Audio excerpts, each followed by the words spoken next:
हम सबको electric vehicles पसंद है, फिर चाहे वो स्मूथ ड्राइविंग एक्सपीरियंस के लिए हो, कमाल का एक्सेलरेशन हो या फिर हो ट्रैवल एक्सपेंसेस को कम करना।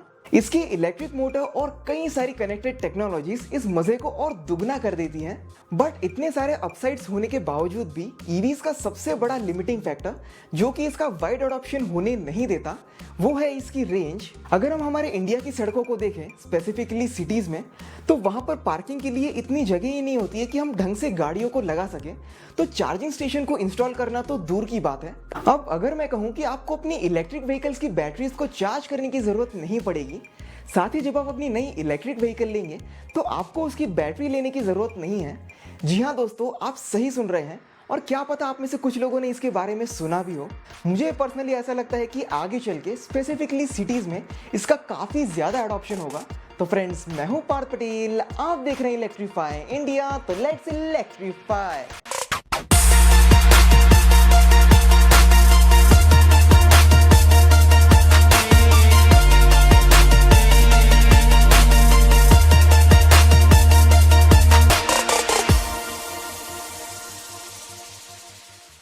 वीडियो को शुरू करने से पहले आप में से काफ़ी सारे लोग जो कि मुझे 1.5-2 साल से फॉलो करते हैं, तो आप में से काफ़ी सारे लोगों को पता होगा कि हमारे जो वीडियोस हैं वो रेगुलरली नहीं आ रहे हैं। इसका मेन रीज़न ये था कि मेरी एग्ज़ाम्स चल रही थी। ये मेरी फाइनल ईयर बी फार्मेसी की आखिरी एग्ज़ाम थी, जिस वजह से मुझे पढ़ाई पर काफ़ी ज़्यादा कॉन्सेंट्रेट करना पड़ा। आई होप कि आप समझ पाएंगे। अब से हमारे वीडियोज़ रेगुलरली आएंगे। तो आज के इस वीडियो की तरफ बढ़ते हैं। करंटली मार्केट में मोस्टली जितनी भी इलेक्ट्रिक व्हीकल्स आती हैं उनमें हमें फिक्स्ड बैटरी देखने को मिलती है। फिर चाहे वो हाई एंड स्कूटर्स में लगे लिथियम आयन बैटरीज हो या फिर बजट स्कूटर्स में लगे लेड एसिड बैटरीज, इन्हें हमें किसी एक फिक्स्ड लोकेशन पे पावर सॉकेट्स के जरिए चार्ज करना पड़ता है। बट इसमें चार्जिंग टाइम एक सबसे बड़ा डाउनसाइड है, जिसमें कि राइडर को काफी ज्यादा टाइम तक वेट करना पड़ता है स्कूटर को चार्ज होने के लिए। अब आप में से कुछ लोग कहेंगे कि क्या पार्थ, हमने तो देखा है कि जो ईथर के फास्ट चार्जिंग स्टेशंस हैं वो स्कूटर को फटाक से चार्ज कर देते हैं। तो हाँ, इंस्टेंटेनियसली नहीं बट रिलेटिवली हाई स्पीड्स पे इसे चार्ज करते हैं। तो यस, ये प्रॉब्लम को कुछ हद तक तो सॉल्व कर देते हैं, बट फिर भी आपको 20 से 25 मिनट तक तो वेट करना ही पड़ेगा, जो कि हमारी टिपिकल पेट्रोल स्कूटर में पेट्रोल भरवाने से काफी ज्यादा है। इसे पूरी तरह से सॉल्व करने के लिए कुछ कंपनीज बैटरी स्वैपिंग की टेक्नोलॉजी को अपना रही है। बैटरी स्वैपिंग में राइडर किसी स्वैपिंग स्टेशन पे जाकर किसी खाली बैटरी को फुल्ली चार्ज बैटरी से रिप्लेस करवा सकता है।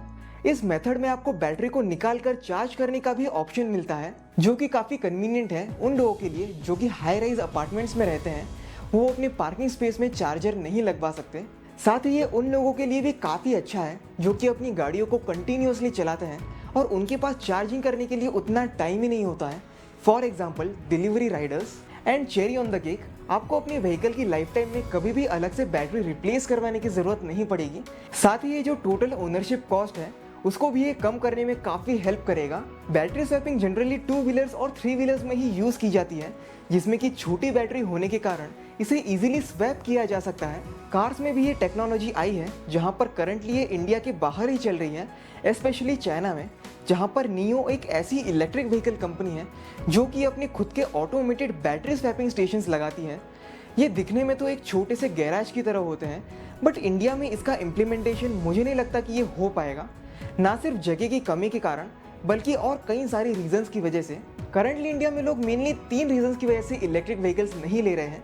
सबसे पहला है अपफ्रंट कॉस्ट, जो कि ज्यादा तो है ही, बट कोविड ने इसमें और मिर्च मसाला ऐड कर दिया है। दूसरा कि अभी देश में चार्जिंग इंफ्रा उस लेवल तक नहीं पहुंच पाया है जो कि हमें नॉर्वे और दूसरी यूरोपियन कंट्रीज में देखने को मिलता है। हालांकि ये एक पार्शियल डिसएडवांटेज है, क्योंकि लोग घर पर भी अपनी ईवीज को चार्ज कर सकते हैं। और तीसरा है रेंज एंग्जाइटी, क्योंकि इन व्हीकल्स को मोस्टली ऐसे लोग खरीद रहे हैं जो कि पहले एक आईसी व्हीकल चलाते थे, तो उस टाइम उनके मन में रहता था कि फ्यूल स्टेशन तो हर जगह है, जहां मन करेगा भरवा लेंगे। इसे टैकल करने के लिए बाउंस इन्फिनिटी, जिसके बारे में आपको शायद पता होगा और इस पर हमने 2 वीडियोस भी बनाए हैं, इनका ये मानना है कि बैटरी स्वैपिंग इन सिचुएशंस और कंडीशंस में काफ़ी कन्वीनियंट ऑप्शन है। सिर्फ आपको एक खाली बैटरी निकालनी है और फुल्ली चार्ज बैटरी रखनी है, and then you are good to go. तो अगर ये मॉडल या फिर कॉन्सेप्ट आप जो भी कह लो, तो इससे बैटरी प्रोवाइडर्स और कंज्यूमर्स को इकोनॉमिक पर्सपेक्टिव से कैसे फायदा होगा ये हम समझ लेते हैं। बैटरी स्वैपिंग ने ईवी कंपनीज के सामने एक नया रेवेन्यू मॉडल लाया है, जिसमें कि कस्टमर्स बैटरी का एक सब्सक्रिप्शन प्लान लेकर इसे एज अ सर्विस यूज कर सकते हैं, जिससे कि व्हीकल को खरीदने की अपफ्रंट कॉस्ट काफी कम हो जाती है, क्योंकि पूरे व्हीकल का ऑन एन एवरेज 40% कॉस्ट सिर्फ बैटरी होती है। इस सब्सक्रिप्शन प्लान को लेने के बाद आप हर टाइम एक फिक्स्ड चार्जिंग कॉस्ट पे करते हैं जब भी आप बैटरी को स्वैप करना चाहें। ऐसा नहीं है कि ये रेवेन्यू मॉडल पूरी तरह से अच्छा है, ओवरऑल कॉस्ट वाइज ये ऑलमोस्ट पेट्रोल स्कूटर जितना ही पड़ता है, और अगर हम दूसरी कंपनीज के प्लान्स देखें तो वो भी कुछ उतने ज़्यादा डिफरेंट नहीं है। इसके कंपेयर में एक फिक्स्ड बैटरी वाले स्कूटर को चार्ज करना काफ़ी सस्ता पड़ता है in terms of cost per kilometre.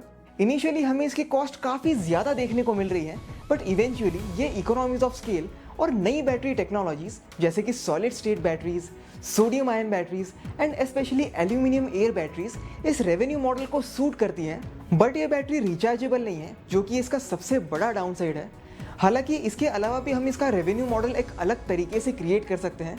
Battery swapping में गवर्नमेंट की भी काफ़ी दिलचस्पी है, जिसे लेकर इन्होंने अप्रैल 2022 में बैटरी स्वैपिंग पॉलिसी को लेकर एक ड्राफ्ट जारी किया था, जिसमें कि उन्होंने सर्टेन स्टैंडर्ड्स और गाइडलाइंस दी है जो कि इस टेक्नोलॉजी को फर्दर बूस्ट करने में हेल्प करेगी। हालांकि इस इंडस्ट्री में कुछ लोगों का ऐसा मानना है कि बैटरी स्वैपिंग को लेकर अभी भी काफ़ी सारे इश्यूज हैं। जब बैटरी किसी स्वैपेबल पर्पस के लिए डिज़ाइन की जाती है तो उसे ज़्यादा रफ एंड टफ बनाना पड़ता है, जिससे कि उसकी कॉस्ट और ज़्यादा इंक्रीज होती है। साथ ही फ्रीक्वेंटली बैटरी को कनेक्ट और डिस्कनेक्ट करने की वजह से लूज कनेक्शंस की भी प्रॉब्लम आएगी और इससे शॉर्ट सर्किट का भी खतरा बढ़ जाता है। गवर्नमेंट की इस बैटरी स्वैपिंग पॉलिसी को अगर हम गौर से देखें तो उन्होंने बिजनेस पर्सपेक्टिव से इस पर उतना ध्यान नहीं दिया है। जैसे कि वो कहते हैं कि बैटरी स्टैंडर्डाइज होनी चाहिए, जिससे कि उन्हें किसी भी स्वैपिंग स्टेशन पे चार्ज किया जा सके। तो इसे समझने के लिए फॉर एग्जाम्पल, अगर कोई दिन किसी दूसरे कंपनी की बैटरी मेरे चार्जिंग स्टेशन पे चार्ज हो रही है और अगर किसी रीज़न की वजह से वहाँ पर आग लग जाती है जिसमें कि दूसरी कंपनीज की बैटरीज भी शामिल थी, तो ये किसकी रिस्पॉन्सिबिलिटी होगी, इसे कैसे हैंडल किया जाएगा। तो इसे लेकर अभी भी काफ़ी सारे डाउट्स हैं जिसे कि गवर्नमेंट को क्लैरिफाई करना होगा। साथ ही बैटरीज को स्टैंडर्डाइज करने से इनोवेशन पूरी तरह से खत्म हो जाएगा, कंपनीज के बीच कोई कंपटीशन रहेगी ही नहीं, जिससे कि बिजनेसेस के बीच एक मोनोपोलिस्टिक इकोसिस्टम भी डेवलप हो सकता है, जिसमें कि कस्टमर्स का ही नुकसान होगा। इलेक्ट्रिक व्हीकल इकोसिस्टम अभी भी काफ़ी तेज़ी से इवॉल्व हो रहा है।